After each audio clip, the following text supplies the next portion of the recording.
દેશના તમામ નાગરિકોને સમાન હક મળે તે માટે કોમન સિવિલ કોડનો દેશવ્યાપી અમલ કરવાનો નિર્ણય કર્યો છે।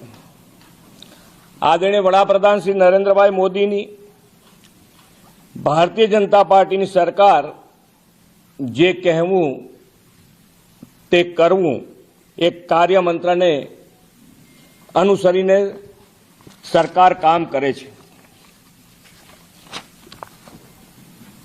આર્ટિકલ 370ની નાબૂદી, વન નેશન વન ઇલેક્શન, નારી શક્તિ વંદના અધિનિયમ,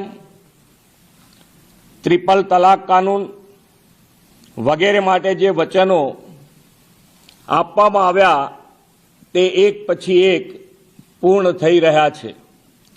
એ જ દિશામાં આગળ વધતા વડાપ્રધાન શ્રી સમાન નાગરિક ધારાનો અમલ કરવાનો માટે સંકલ્પબદ્ધ છે। ગુજરાત વડાપ્રધાનશ્રીના સંકલ્પને સાકાર કરવા માટે હંમેશા પ્રતિબદ્ધ રહ્યું છે। વડાપ્રધાનશ્રીના પદચિહ્ન પર ચાલતા ગુજરાત સરકાર રાજ્યમાં વસતા તમામ નાગરિકોને પણ સમાન હક અને અધિકાર મળે તે દિશામાં આગળ વધી રહી છે।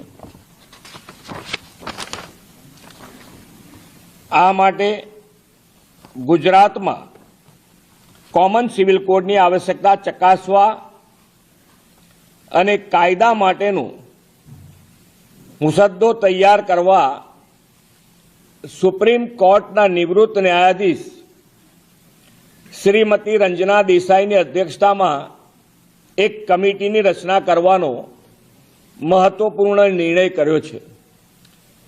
5 સભ્યોની આ સમિતિમાં અન્ય સભ્યો તરીકે નિવૃત્ત વરિષ્ઠ આઈએએસ અધિકારી Shri CL Meena, advocate Shri RC Kodekar, ભૂતપૂર્વ વાઇસ ચાન્સેલર શ્રી દક્ષેશ ઠાકર અને સામાજિક કાર્યકર સુશ્રી ગીતાબેન શ્રોફનો સમાવેશ કરવામાં આવ્યો છે।